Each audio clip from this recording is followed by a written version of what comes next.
अगला है इसमें बेटा मशीनरी माध्यम। मशीनरी माध्यम से हमारा तात्पर्य है, मशीनी माध्यम से हमारा तात्पर्य है मशीन के, जैसे आज आप जानते हैं आज का युग मशीनरी युग का ही है, सूचना एवं तकनीकी का है। इस मशीनरी माध्यम से संप्रेषण के सभी रूपों स्वरूपों का रूप स्थापित किया जाता है। इस संप्रेषण के माध्यम से सामाजिक महत्व अलग अलग अस्तित्व रखता है, क्योंकि आज हम जानते हैं कि भूमंडलीकरण का युग है और इसमें वैश्वीकरण के युग में हमें अनेक माध्यमों से हम जुड़े हुए हैं और इन माध्यमों के द्वारा हम अपने जीवन और अपने जीवन में विकास के क्रम को आगे बढ़ाते हुए दिखाई देते हैं। और अगर हम इन मशीनी माध्यम से नहीं जुड़े हुए हों तो आज हम पीछे या घटते हुए दिखाई देते हैं। जैसे कि अच्छा खासा उदाहरण है ऑनलाइन क्लासेस का। आप देखिए कि आज जो समय चल रहा है बड़ा ही विपत्ति वाला समय है, बड़ा ही अभाव वाला समय है, और इस समय में जहां पर आपकी रेगुलर क्लासेस हो रही थी संडे सैटरडे में, वो नहीं हो पा रही है इस महामारी के तहत, तो हमें इन साधनों का, इन माध्यमों का हमें चयन करना पड़ रहा है और इन चयन में हम अपनी उपयोगिता, अपनी भागीदारी को दिखाते हुए भी नजर आ रहे हैं। क्योंकि आज के युग में अगर आप मशीनरी माध्यम से नहीं जुड़े हुए हैं तो आपके अस्तित्व का जो वर्चस्व है वो खत्म हो जाएगा, आगे नहीं बढ़ पाएगा। इसमें जो उदाहरण और जो इसके माध्यम दिए गए हैं जैसे ईमेल है, सोशल मीडिया है, इंटरनेट है, फीडबैक है, तो हम देखते हैं कि किस तरह से हम ईमेल का प्रयोग करते हुए दिखाई देते हैं, है ना। ईमेल में हम देखते हैं कि झट से हम कुछ भी लिखते हैं और दूसरे व्यक्ति को जो जिसको संबोधित करना होता है उस तक वो बात पहुंच जाती है। पर आज तो ये सुविधा है, इससे पहले ये सुविधा हमारे पास उपलब्ध नहीं थी। आज से अगर हम 20-25 साल पहले की बात करें, नहीं तो 10-15 साल पहले की भी बात करें, तो इंटरनेट किसी को समझ में नहीं आता था, ईमेल किसी को समझ में नहीं आता था कि इसका प्रयोग कैसे करते हैं।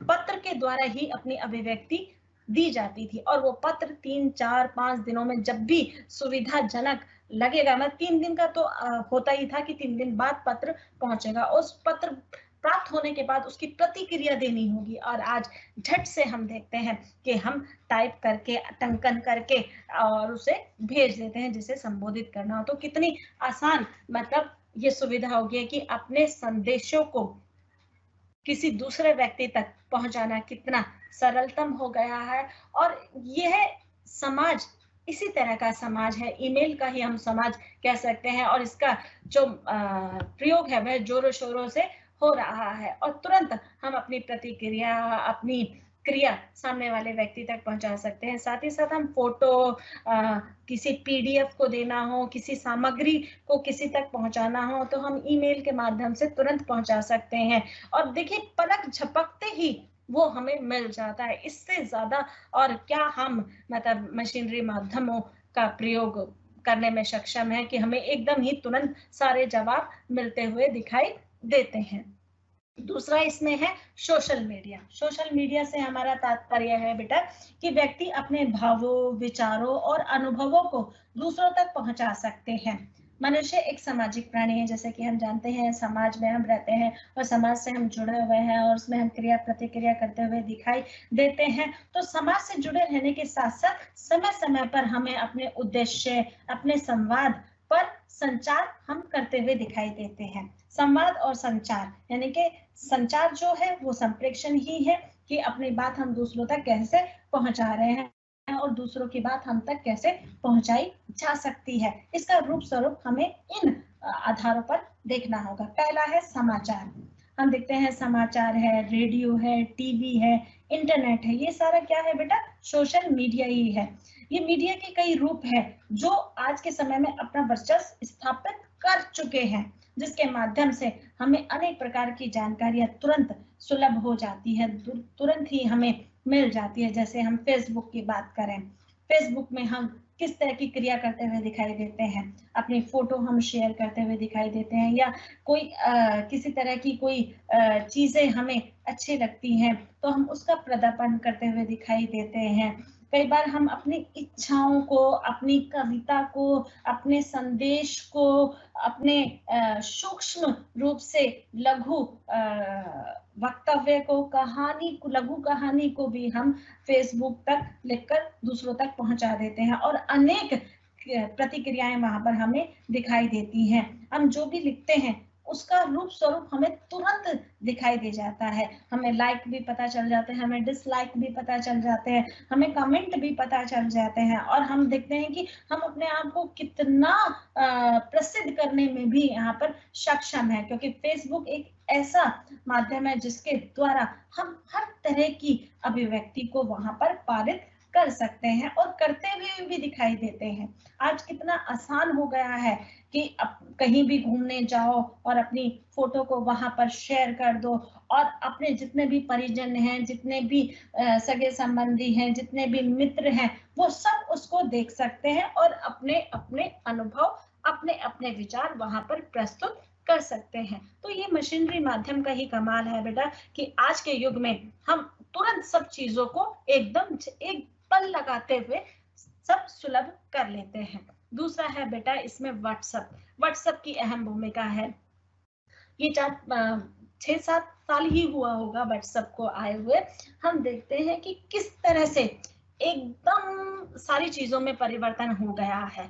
अब हम मेल पे भी जाने की उतनी रूप स्वरूप नहीं रखते जितना व्हाट्सएप पर हम अपनी बात तुरंत पहुंचा दें की चेष्टा करते हुए दिखाई देते हैं, क्योंकि मेल पे तो व्यक्ति जब उपस्थित इंटरनेट पे होगा तब जाके देख पाएगा। व्हाट्सएप पे तो तुरंत हम अपनी बात को पहुंचा सकते हैं, अपनी पीडीएफ को पहुंचा सकते हैं, अपनी अन्य सामग्री को वहां पर पहुंचा सकते हैं। जब हमें पता चल जाता है कि ऑनलाइन व्यक्ति है तो हम तुरंत अपने जवाब भेज सकते हैं, है ना। कई बार ये होता है कि हम लोग जैसे जब फोन नहीं थे तो बहुत मुश्किल हुआ करता थे चीजों को अभिव्यक्त करना, पहुंचाना, और कोई उपाय भी नहीं सूझता था। आजकल तो तुरंत हम व्हाट्सएप के जरिए अपनी बात दूसरों तक पहुंचा देते हैं। अगर हम कहीं लेट हो रहे हो, घर आने में किसी तरह का अभाव हो रहा हो, यानी कि हम समय पर नहीं पहुंच पा रहे हो, तो हम तुरंत सामने वाले व्यक्ति को संबोधित कर सकते हैं कि हम 5-10 मिनट में पहुंचने वाले हैं, और इस तरह से हम उसको सूचित कर देते हैं।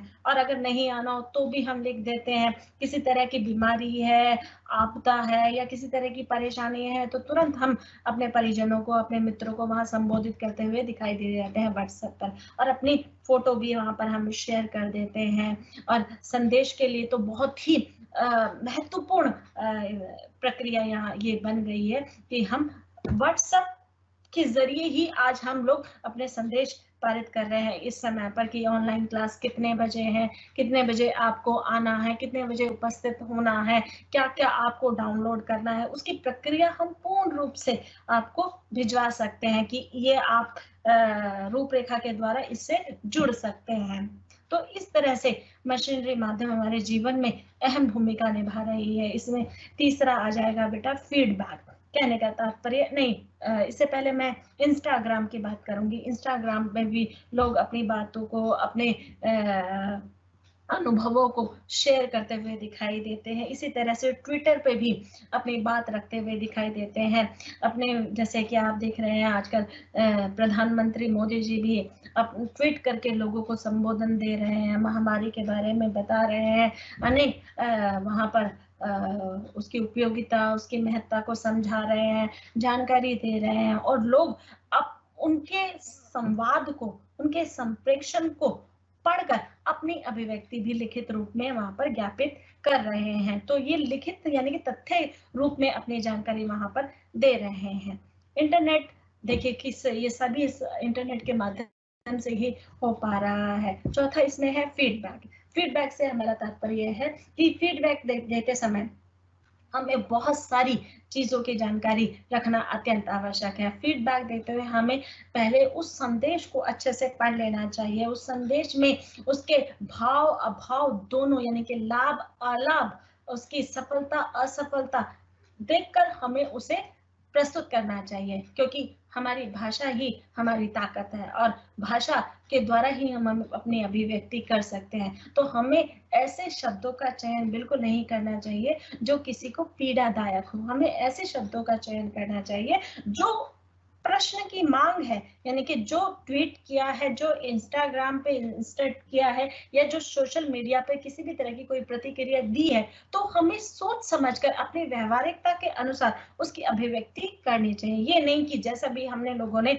किसी संदेश को पढ़ा और तुरंत उसके आक्रोश में, उसके क्रोध में, उसके पीड़ादायक रूप में, उसकी असफलता, उसकी सफलता के रूप में बिना सोचे हम उस पर जानकारी दे देते हैं, उस पर अपनी प्रतिक्रिया ज्ञापित कर देते हैं। तो इस तरह की भी क्रिया नहीं होनी चाहिए, क्योंकि हम बुद्धिजीवी समाज में रहते हैं, शिष्ट समाज में रहते हैं और हमारा ये महत्व होना चाहिए कि हम ऐसे संदेशों को पूर्ण रूप से तथ्य सत्य के आधार पर ज्ञापित करने के बाद ही, यानी कि पूरी निष्ठा से जांच पड़ताल करने के बाद हम अपनी प्रतिक्रिया दें तो बेहतर होगा। नहीं तो इस तरह की जो हम देखते हैं भ्रम समाज में फैल रहे हैं, भ्रम की बात हमने भ्रामक संप्रेषण की भी बात की थी, जो भ्रम उत्पन्न हो रहे हैं वो इन्हीं असफल संदेशों की वजह से हो रहे हैं। तो इंटरनेट एक बहुत बड़ी ताकत है, एक मशीनरी ताकत है जिसके द्वारा हम सही रूप में अगर उसका लाभ ले सके तो हमारे जीवन में महत्वपूर्ण भूमिका अदा करता है। अगर हम इसके असफल रूप में अपनी प्रतिक्रिया देते हैं तो ये हमारे जीवन को तहस नहस करने में भी पल नहीं लगाएगा। आपने बहुत सारे सेलिब्रिटीज को देखा होगा जिन्होंने इंस्टाग्राम में या ट्विटर पे कुछ ना कुछ बोलकर अपने जीवन के बढ़ते क्रम को एकदम सूक्ष्म में लाकर रख दिया है। तो यहाँ पर मैं यही कहना चाहूंगी कि संदेश देते समय, संप्रेषण अभिव्यक्त करते हुए हमें अपनी भाषा का बहुत ही महत्व रखना होगा, बहुत ही सुचारू रूप से उसे बोलना होगा और सही शब्दावली का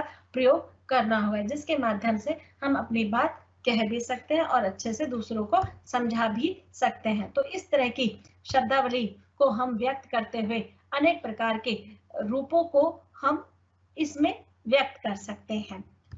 आगे है, अगला है इसमें बेटा मौखिक और लिखित संप्रेषण। जैसे कि हम जानते हैं कि मौखिक और लिखित संप्रेषण क्या है। मौखिक संप्रेषण से हमारा तात्पर्य है कि मुख से व्यक्त की गई बात को, यानी कि बोलकर जो आप अभिव्यक्त करते हैं उसे संप्रेषण कहते हैं। और लिखित संप्रेषण से हमारा तात्पर्य है जो लिखकर हम अपनी अभिव्यक्ति को ज्ञापित करते हैं उसे लिखित संप्रेषण कहते हैं।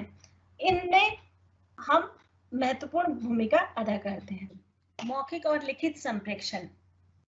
मौखिक संप्रेषण जैसे मैंने कि आपको पहले भी अवगत कराया है कि मौखिक संप्रेषण से हमारा तात्पर्य है कि बातचीत है, संवाद है, मुख से बोलकर अपनी अभिव्यक्ति को व्यक्त करना मौखिक संवाद भी कह सकते हैं, संप्रेषण भी कह सकते हैं। कि मुख से, जैसे कि मैं आपसे अब मुख से बोलकर अपनी बात कह रही हूँ, मुख से बोलकर आप जो भी मेरी बातों को समझ रहे हैं, मेरे विचारों को समझ रहे हैं, मेरी अवधारणाओं को समझ रहे हैं, वो केवल आपकी स्मृति में कुछ घंटों तक ही रहेगा। उसे हम मौखिक संप्रेषण कहते हैं, यानी कि वार्तालाप द्वारा जो भी हम बातचीत कर रहे हैं तो वो हमें कितने टाइम तक हमें याद रहती है। लिखित संप्रेषण से हमारा तात्पर्य है जो हमारे पास लिखित सामग्री है, यानी कि जो हमारे पास स्थिर है कि हम इसे जब मर्जी खोलकर पढ़ सकते हैं। इसमें जो संकेत दिए हैं, जो तथ्य दिए हैं, जो सामग्री दी गई है, जो सत्य के रूप में हमारे साथ प्रमाण रूप में है, वो लिखित सामग्री है जिसके द्वारा हम जब भी चाहे तब इसे खोलकर बैठकर सुन सकते हैं, पढ़ सकते हैं। उसे लिखित संप्रेषण कहते हैं। जैसे कि हम इंटरनेट के माध्यम से इसके लिखित रूप को भी सुन सकते हैं स्पीकर के द्वारा। तो हम देख रहे हैं कि हमारे जीवन में किस तरह से ये माध्यम अपना अहम रोल निभा रहा है। मौखिक संप्रेषण से हमारा तात्पर्य है बोलना। बोलने से हमारा तात्पर्य है कि अपनी बात को दूसरों तक पहुंचाना। जैसे कि मैं अपनी बात आप तक पहुंचाने की चेष्टा कर रही हूँ और जो मैं चेष्टा कर रही हूँ वो सफल आधा घंटे बाद दिखाई देगी जब आपके प्रश्न मेरे पास आएंगे कि मैंने जो आपको इस ऑनलाइन क्लास दी है, जो महत्वपूर्ण सामग्री यहाँ पर आपको प्रेजेंटेशन के माध्यम से मैं दिखाना चाह रही हूँ, आपने उसे कितना उससे ज्ञान लिया, कितना बोध उसमें आपने लिया, ये वह तब पता चलेगा। जैसे कि हम जानते हैं कि जो बोलना है वो भी दो रूपों में आधारित है, एक सूक्ष्म रूप में और दूसरा स्थूल रूप में। सूक्ष्म रूप से हमारा तात्पर्य है, जैसे कि पहले भी मैंने आपको संकेत दिए हैं कि हम किसी से भी बात करते हैं तो अपने हाव भाव के द्वारा, अपने संकेतों के माध्यम से, अपनी आभाषिक संप्रेषण के माध्यम से, शब्दावली के माध्यम से हम दूसरों तक विचार पहुंचाते हैं और दूसरों के विचार ज्ञात भी करते हुए दिखाई देते हैं। इसे हम अनेक प्रक्रियाओं के द्वारा देखते सुनते हुए दिखाई देते हैं। दूसरा है स्थूल संप्रेषण, यानी कि बोलने के संदर्भ में ही है स्थूल संप्रेषण। व्यक्ति अपनी बात एक व्यक्ति से अधिक व्यक्तियों तक एक साथ संदेश संप्रेषण के द्वारा पहुंचाता है। जैसे कि व्यक्ति संप्रेषण बोलने, सुनने और देखने का महत्वपूर्ण भाग है। कहने का तात्पर्य यहाँ पर है कि जब आप किसी कहानी को पढ़ते हैं तो उसमें कथन, उपकथन दोनों की प्रक्रिया वहां पर ज्ञापित होती हुई दिखाई देती है, आदान प्रदान होता हुआ दिखाई देता है, उत्तर प्रत्युत्तर दिखाई देता है, विचार विनिमय का रूप भी आपको दिखाई देता है बोलने के संदर्भ में। जैसे हम कहानी, उपन्यास, नाटक, एकांकी पढ़ते हैं तो बेटा हम उसमें देखते हैं कि पात्र जो होते हैं वो अपनी प्रतिक्रिया प्रक्रिया देते हुए दिखाई देते हैं, है ना। जैसे कि हम लोग बहुत महत्वपूर्ण, मैं यहाँ कहानी का रूप आपके सामने रख रही हूँ, प्रेमचंद की कहानी है, आप लोग सब लोगों ने पढ़ी होगी, ईदगाह, जिसमें हामिद और उसकी दादी अमीना है। तो ये कहानी के दो पात्र हैं। वैसे तो इसमें सहायक पात्र बहुत सारे हैं, पर मुख्य रूप से, जैसे कहते हैं, मुख्य पात्र के रूप में दो पात्रों का चित्रण यहाँ पर किया गया है, हामिद और अमीना उसकी दादी का। तो हम देखते हैं कि दोनों अपनी प्रक्रिया प्रतिक्रिया देते हुए दिखाई दे रहे हैं पूरी कहानी में, और अन्य जो सहायक पात्र है वो भी उसकी समकक्ष लाकर उसकी प्रक्रिया को पूर्ण रूप से ज्ञापित करते हुए दिखाई देते हैं। तो कहने का तात्पर्य है, जो ये बोलने की प्रक्रिया है ये दो आधारों पर अभिव्यक्त की गई है, सूक्ष्म संप्रेषण में और स्थूल संप्रेषण में, और इसके द्वारा अनेक प्रकार के रूप स्वरूप को ज्ञापित यहाँ पर किया गया है। पहला इसमें है भाषण। आप देखते हैं कि भाषण आपने सुना होगा, देखा भी होगा, देखने का मतलब है दृश्य रूप में भी आपने देखा होगा, टीवी के माध्यम से साक्षात्कार भी किया होगा उसका। तो हम देखते हैं कि भाषण के भी बहुत सारे रूप देखने को हमें मिलते हैं। भाषण की एक क्रिया नहीं होती, भाषण की अनेक क्रिया होती है और उसमें अनेक प्रतिक्रिया भी उत्पन्न होती है। पहला, भाषण जब व्यक्ति किसी कक्ष में व्यक्त किया जाता है तो उसे व्याख्यान कहते हैं। कहने का तात्पर्य है, अगर व्यक्ति भाषण दे रहा है, उसे भाषण उस रूप में नहीं कहेंगे कि हम क्योंकि शिष्ट समाज में रह रहे हैं, जब हम किसी कक्षा में कोई प्राध्यापक, कोई अध्यापक अपनी विषय के द्वारा अपने रूप स्वरूप को पारित कर रहा है, विषय की गरिमा को पारित कर रहा है, तो उसे हम व्याख्यान कहते हैं। हम कहते हैं ना, कई संगोष्ठियों में अनेक प्रकार के विद्वानों ने आके व्याख्यान, अपने अपने व्याख्यान दिए, तो ये व्याख्यान वो व्याख्यान कहलाता है। दूसरा, भाषण, जब भाषण किसी उपदेश के तहत दिया किया जाए तो उसे प्रवचन कहते हैं। जैसे कि आपने बहुत सारे गुरु माताओं को सुना होगा। आज आप, जो कि आप इंटरनेट से जुड़े हुए हैं और हम टीवी के माध्यम से अनेक गुरु धर्म लोगों को देखते हैं और उनके उपदेशों को भी हम सुनते हैं और उनकी प्रासंगिकता को भी देखते हुए नजर आते हैं कि जैसा सामान्यतः वो दिखाने का रूप प्रत्यक्ष कर रहे हैं, वास्तविकता में वो वैसे हैं या नहीं है, ये आप सब अच्छे से अब जानते हैं, क्योंकि आपने बहुत सारे लोगों के प्रवचन सुने होंगे और उन प्रवचनों में कितनी सत्यता है, कितना अधर्म है, कितनी वास्तविकता है, इस सब का नियोजन जो मैंने आपको सामूहिक चर्चा में बताया, उसके क्या कहते हैं, व्यवस्था के अनुरूप आप उसका आख्यान कर पाएंगे। फिर तीसरा जो बेटा भाषण है, वो जन समूह के समक्ष कोई नेता अपनी बात रखते हैं तो उसे भी हम भाषण कहते हैं। तो भाषण को 3 भागों में विभक्त किया गया है। पहला है बेटा व्याख्यान, जो किसी विद्वान द्वारा ज्ञापित होता है, उसे हम व्याख्यान की श्रेणी में रखते हैं। दूसरा प्रवचन, जिसे हम अनेक गुरुओं के तहत या महागुरुओं के तहत महापुरुषों के द्वारा अभिव्यक्त की गई शब्दावली, चाहे वो धार्मिक रूप हो, जैसे मैंने आपको बताया ना, अनुभव के आधार पर होता है, विचार के आधार पर होता है, तो कई बार ये धर्मगुरु इस तरह के विचारों का भी आदान प्रदान अपनी संगोष्ठियों में रखते हुए दिखाई देते हैं और अपने भाषण को पारित करते हुए दिखाई देते हैं। तीसरा, हमने नेताओं के भाषण तो सुने ही है अपने जीवन में, और आज भी, जैसे आज तो चलो उतना हम यहाँ पर स्पष्ट रूप नहीं व्यक्त कर पाएंगे, पर हम देखेंगे जब चुनाव का समय आता है और चुनाव के समय में अनेक नेता शिरकत करते हुए दिखाई देते हैं, अपने अपने वादों के तहत, अपनी अपनी संभावनाओं के तहत, अपनी अपनी अवधारणाओं के तहत अपने अपने रूप स्वरूप को ज्ञापित करते हुए दिखाई देते हैं कि अगर हमें चयनित कर लिया गया तो हम इस तरह का मत रखेंगे, इस तरह की आपकी सुरक्षा का, आपकी इच्छाओं का ध्यान रखेंगे। पर जैसे ही समय समाप्त होता है तो सारे जो वादे होते हैं वो धूमिल होते हुए दिखाई देते हैं। तो हम इन भाषणों से अवगत हैं और अपने जीवन में हमने बहुत सारे भाषणों को सुना होगा, देखा होगा और उसे महसूस किया होगा।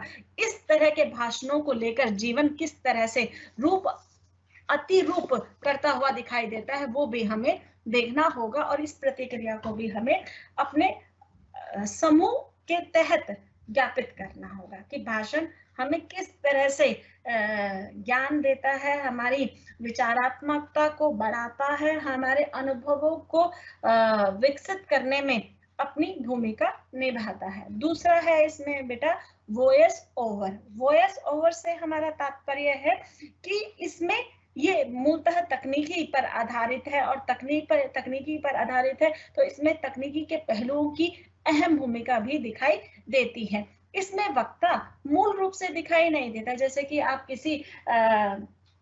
किसी अनजान व्यक्ति के वीडियो को जब देखते हैं तो आप एकदम नहीं ध्यान लगा पाते कि ये किसका वीडियो है, कहाँ से आया है। इस तरह के अनेक चिंतन हमारे मन में जूझते रहते हैं। जैसे कि मैं यहाँ पर फिल्मों का एक अच्छा उदाहरण है जो मैं आपके सामने प्रस्तुत करना जा रही हूँ। जैसे कि हम देखते हैं कि आजकल इंग्लिश मूवी भी हिंदी में डब कर आ रही है और तमिल, तेलुगु, मलयालम फिल्में भी डब करके हिंदी में दिखाई जाती हैं। तो उसमें हम मूलतः देखते हैं, जो मैंने अनुभव किया है अपने जीवन में, इन दौरान मैंने टीवी देखा और टीवी में इन फिल्मों को देखा तो मुझे अधिकतर एक ही आवाज या 2-3 आवाजें लगातार सुनाई देती हैं। जैसे इंग्लिश मूवी में भी वही उसका अनुवाद कर रहा हो, तमिल में भी वही अनुवाद कर रहा हो, या फिर कन्नड़ की मूवीज में भी वही अनुवाद कर रहा हो, तो मुझे आभास होता है कुछ ऐसे जो हमारे यहाँ के मिमिक्री जो है, जो हमारे यहाँ के बहुत अच्छे वॉइस ओवर है, वो अपनी यहाँ पर संवाद को प्रस्तुत करते हुए दिखाई देते हैं। तो उन संवादों को जैसे हम डबिंग शब्द मतलब यहाँ सही उचित है प्रयोग में लाने के लिए कि जो वॉइस ओवर है वो डबिंग के माध्यम से हमें दिखाई सुनाई देता है। दिखाई इस रूप में कि जो वक्ता नहीं, जो अभिनेता है वो उसे अभिनीत करता हुआ दिखाई दे रहा है। तो हम इस तरह के रूप, उस तरह के पहलुओं को भी हम देखते हुए दिखाई देते हैं कि अभिनेता अपनी आवाज को किस तरह से स्क्रिप्ट के अनुसार उसमें परिवर्तन लाता है। जैसे कि आप लोगों ने, अगर आप भाषा विज्ञान के विद्यार्थी तो नहीं हो, पर आपने भाषा विज्ञान या काव्य शास्त्र अगर सुना है और उसमें देखा है कि किस तरह से कहाँ पर रस का प्रयोग लेकर आना है, कहाँ पर अलंकारों का प्रयोग लेकर आना है, कहाँ पर ध्वनि तीव्र गति में दिखानी है, कहाँ पर कर्कश रूप दिखाना है, कहाँ पर उसे बलपूर्वक बोलना है, कहाँ पर उसे शिथिल रूप में बोलना है। तो ये अभिनेता हमारे करते हुए दिखाई देते हैं और इसमें सबसे महत्वपूर्ण बात है कि वह अपने हावों भावों के द्वारा पूरी पब्लिक को अपने समकक्ष दिखाई देते हैं, यानी कि अपने बिल्कुल निकट करते हुए दिखाई देते हैं। अगर अभिनेता कई संवादों में रोता हुआ दिखाई देता है तो सामने वाला पक्ष भी उसी तरह के भावों को उत्पन्न करता हुआ दिखाई देता है। आपने बहुत सारी चीजों को देखा होगा इसमें, पर इसमें जो महत्वपूर्ण बात यह है कि इसमें हमें भाषा का ज्ञान होना बहुत जरूरी है। हमें भाषा की दक्षता बहुत अच्छे से प्राप्त होनी चाहिए। उसमें हमें शब्दों का जो उतार चढ़ाव है उसका ध्यान रखना अत्यंत आवश्यक है, और उसमें हमें परिपक्वता का रूप बहुत जरूरी है, क्योंकि हम अगर परिपक्व हैं, परफेक्ट जिसे कहते हैं, कि हम शब्द को बोलते हुए कहीं भी कोई गलती नहीं करेंगे, किसी भी तरह की अशुद्धि उसमें उत्पन्न नहीं करेंगे, किसी भी तरह का भ्रम उसमें उत्पन्न नहीं करेंगे, जो अर्थ हम समझ रहे हैं सामने वाले को भी अगर हम वही अर्थ देने में सक्षम है तो हम भाषा दक्षीय प्राप्त कर पाते हैं। पर अगर हम अपने अर्थ को दूसरे के अर्थ तक सम्मिलित नहीं कर पा रहे हैं, उस तक नहीं पहुंचा पा रहे हैं, तो शायद हम भाषा के उतने समरूपक या हम उतने ज्ञानी नहीं कहे जा सकते। इसलिए हमें भाषा का बहुत ही ज्यादा ध्यान रखना होगा। भाषा जितनी सरल होगी, जितनी सहज होगी, जितनी स्पष्ट होगी, उतनी वह आसान होगी। समझने वाला अपने समर्थ रूप में उसे समझ पाएगा। पर भाषा जितनी कठिन होगी उतना उसमें उसके अर्थों में भिन्नता आती चली जाएगी, क्योंकि सभी को सभी अर्थ ज्ञापित नहीं है। क्योंकि इस भागदौड़ वाली जिंदगी में कई लोग तो शब्दकोश का सहारा ले लेते हैं, पर कई लोग उतने शब्दों से परिचित नहीं हो पाते या शब्दकोश को देख ही नहीं पाते हैं। तो नए नए शब्दों का ज्ञान भी लेना अत्यंत आवश्यक है, क्योंकि हम एक ढर्रे पर अपनी जिंदगी का यापन नहीं कर सकते। हमें जीवन में विकास पाना है, विकास की ओर अग्रसर होना है और अपने आप को भी विकसित करना है। तो हमें इन शब्दों के कठिन रूप से भी सामने करना होगा, इन्हें जानना होगा, इन्हें पहचानना होगा और अपने जीवन में इसका रूप स्वरूप लेकर आना होगा। तो सर्वप्रथम जब कोई अभिनेता अपनी भाषा में परिपक्वता संज्ञान को लेकर आता है तो वह उतना ही परिपक्व, उतना ही मंचीय रूप अपना दिखा पाता है जितना उसके अंदर सामर्थ्य है, जितनी उसके अंदर अभिनेता के सारे गुण हैं वह उसके अंदर दिखाई देते हैं। दूसरा कि हम देखते हैं कि जब भी हम किसी भाषा का प्रयोग कर रहे हैं या दूसरे व्यक्ति जो डबिंग कर रहा है, क्या वह अभिनेता के समकक्ष वो शब्दों का आचार विचार या भाव उत्पन्न करने में सक्षम है या नहीं सक्षम है। कई बार आप देखेंगे कि कई तरह की जो फिल्में हैं, जैसे कि मैं एक उदाहरण देना चाहूंगी, अभी साहो फिल्म आई थी और साहो फिल्म में जो प्रभात ने अभिनय किया था, जो आवाज थी वो उसके समतुल्य नहीं बैठ रही थी। तो जितना हम बाहुबली या फिर से आकर्षित हुए थे, उसकी भाषा से आकर्षित हुए थे, उसके पिक्चराइजेशन से हम उतने आकर्षित हुए थे, उसकी कहानी से हम इतने आकर्षित हुए थे, उतना हम साहो की मूवी, साहो फिल्म से हम उतने आकर्षित नहीं हो पाए, क्योंकि प्रेजेंटेशन जो उसका प्रस्तुतिकरण था वो बहुत बेहतर था, बहुत अच्छा था, बहुत अच्छे अच्छे दृश्य दिखाए, कहानी भी बहुत अच्छी थी। पर हम लिप सिंक की बात करें या हाव भाव की बात करें तो उतने सुचारू रूप से नहीं थे जितने होने चाहिए।